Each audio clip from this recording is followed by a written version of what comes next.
Hello friends, Will here. Welcome back to the Skate Oasis. It's been a little while. So, it's Sunday. My initial plan was to skateboard today.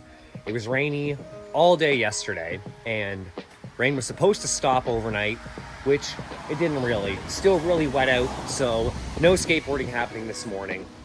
And I've been kicking around the idea of starting to make long-form videos again, so that's what I'm doing here this morning. So the last long-form video I made was like 6 months ago. It was my holiday gift guide. And I kind of decided, like on purpose, to take a bit of a break from making long-form content for a few reasons that we're gonna get into. Nothing really major or serious, just life stuff. So I published a video in November talking about my job and life struggles that I was going through a little bit last year. And I'm happy to report that pretty much everything is back to being golden now, which is really nice. Life is calm and chill and very enjoyable again.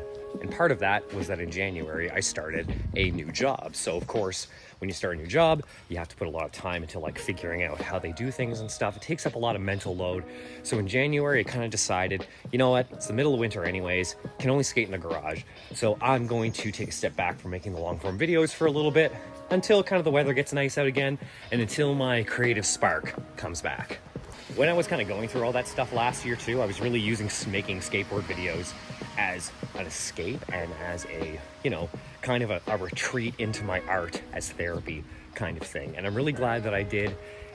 Earlier this year, part of my journey was actually taking a little bit of a step back away from that, kind of just refocusing on myself again. And like I mentioned, I'm kind of at a place again where I feel like my creative spark wants to be expressed again. So I think it goes without saying that long form videos require a lot of time and effort to make, especially if you're a bit of a perfectionist like myself. Like I always wanted all of my long form videos to be like films basically.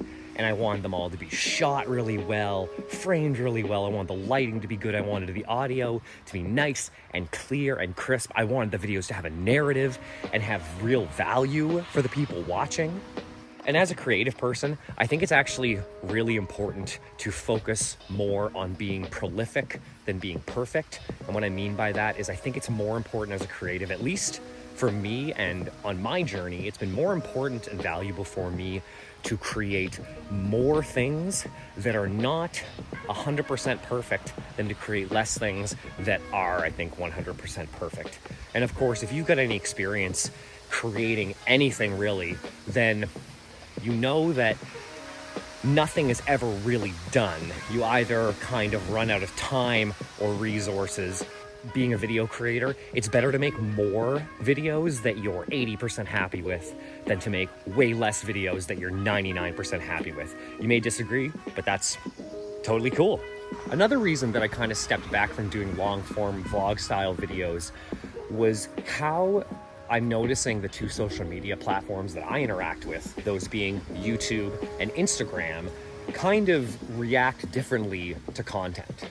I already touched on how long form videos take a lot of time and effort, and I want to preface this next point by saying that if you want to get into doing YouTube or creating anything really, it's very important, I think, for your own mental health and for your mindset to create things first and foremost to fulfill something within yourself, not to get likes or comments or clout.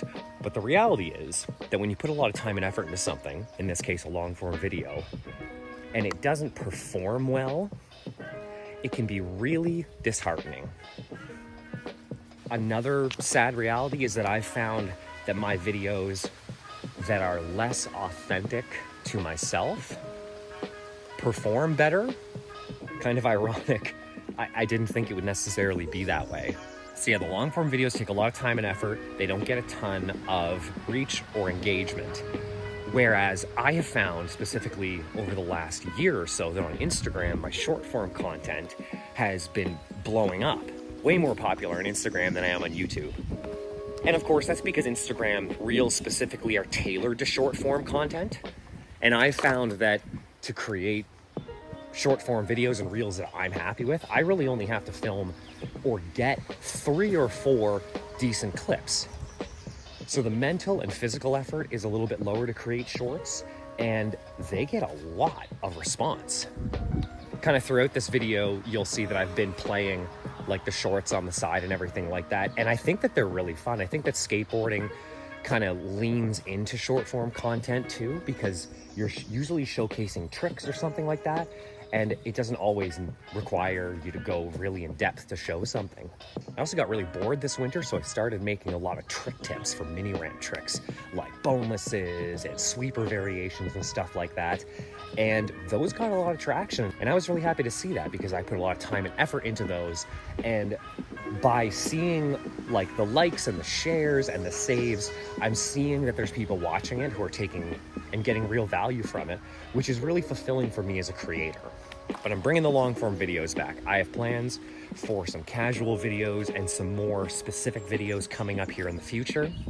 I'm traveling to the South Shore of Nova Scotia with my wife for a week next month. Film a whole bunch down there. I'm gonna hit some skate parks and make some videos about that.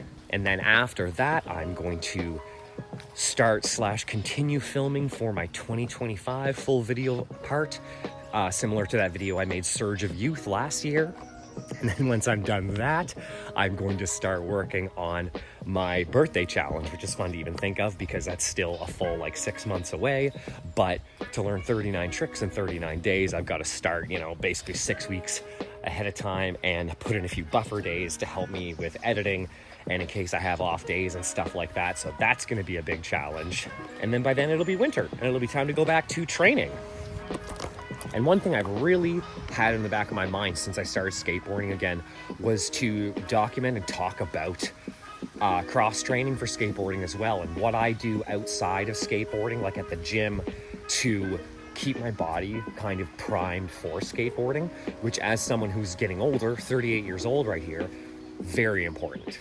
I'm gonna take you inside right now and we're going to do a quick setup update. I'm gonna show you what I'm currently skating. So here's the skate family / the skate shrine up here right now. So this is my current setup right here. This is a Land Yachts raft with the trout graphic. This is the new graphic for this year. I've got a set of the Land Yachts boner bars on here. I'm skating Lurpiv 2.0 160 millimeter forged trucks, which I really love. These are Speed Labs Octo 57 millimeter 97A wheels with some blast bearings in there. And rounding out the quiver, we have, this is an ATVX Ditch Life, another Land Yachts deck here, kitted out with these big, nice Hog 63 millimeter soft wheels, Bear 130 millimeter trucks. Really similar situation over here on the Jammer, except we have slightly smaller 60 mil wheels. And here are some of the boards that, this is the one I just took off, which is now going to be kind of a reserve board, just in case board. And then we've got another ATVX Ditch Life here, and 2 more ATVs. You can't really see that one, but this one is the Night Fox graphic, and I love this one right here. He's even got a teeny tiny little wiener. That's going to be it for today, friends. Take care of yourselves and each other, and I'll shred you later. Bye.